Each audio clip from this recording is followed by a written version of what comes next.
नमस्कार, प्रभात साक्षी news network और आप सभी का स्वागत है।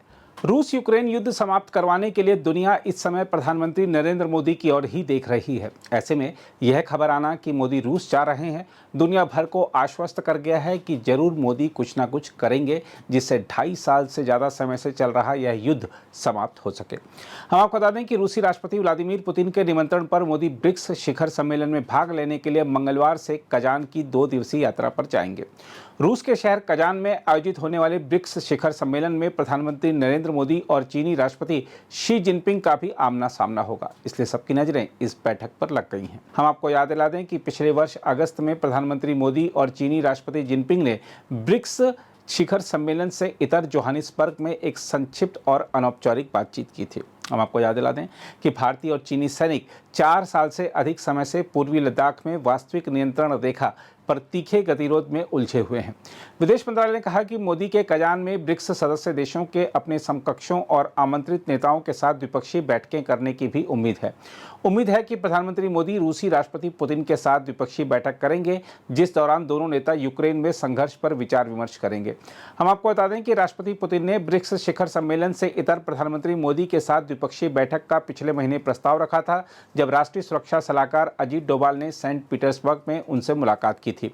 हम आपको यह भी याद दिला दें कि मोदी ने जुलाई में मॉस्को का दौरा किया था और कुछ सप्ताह बाद वह यूक्रेन गए थे। यूक्रेन के राष्ट्रपति वोलोदिमीर जेलेंस्की के साथ अपनी वार्ता में मोदी ने कहा था कि यूक्रेन और रूस को बिना समय बर्बाद किए एक साथ बैठकर चल रहे युद्ध को समाप्त करना चाहिए तथा भारत क्षेत्र में शांति बहाल करने के लिए सक्रिय भूमिका निभाने के लिए तैयार है।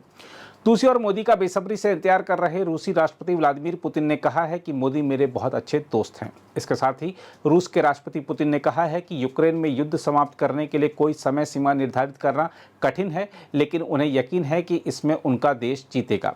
उन्होंने यूक्रेन में युद्ध के संबंध में प्रधानमंत्री नरेंद्र मोदी द्वारा जताई गई चिंता को लेकर उनकी तारीफ की। रूसी नेता ने कहा कि उनका देश वार्ता के पक्ष में है, लेकिन इस दिशा में की गई कोशिश को यूक्रेन ने ही पलीता लगा दिया। जब उनसे पूछा गया कि क्या उन्हें रूस और यूक्रेन के बीच शांति संबंधी वार्ता में भारत की भूमिका नजर आती है, तो उन्होंने प्रधानमंत्री नरेंद्र मोदी द्वारा व्यक्त की गई चिंता का हवाला दिया और मोदी को मित्र बताया। पुतिन ने कहा कि रूस इसके लिए आभारी है।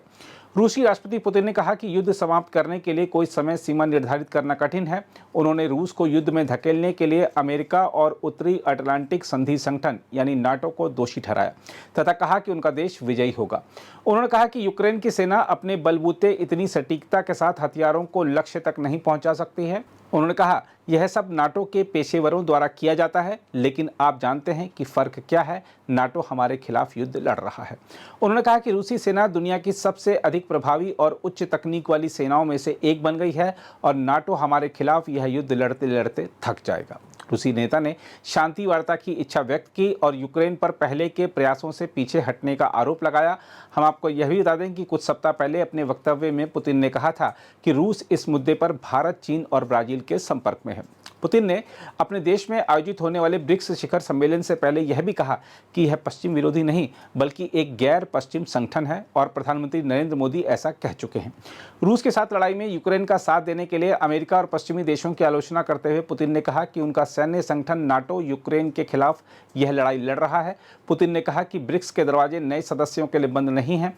उन्होंने कहा कि जैसे जैसे यह संगठन विकसित होगा, गैर सदस्य देशों को भी उसका आर्थिक लाभ मिलेगा। रूसी राष्ट्रपति ने कहा कि इस संगठन को अन्य संगठनों से अलग करने वाली बात यह है कि ब्रिक्स का उद्देश्य कभी किसी के विरुद्ध नहीं रहा। उन्होंने कहा भारतीय प्रधानमंत्री ने यह सही ही कहा है। हाल ही में उन्होंने कहा है कि यह कोई पश्चिम विरोधी संगठन नहीं है, यह सिर्फ एक गैर पश्चिमी संगठन है। अगर आप भी लेना चाहते हैं देश दुनिया की तमाम जानकारी, तो आज ही सब्सक्राइब करें हमारे चैनल को। साथ ही नीचे दिए बेल आइकन को जरूर दबाएं ताकि हर अपडेट आप तक पहुंच सके।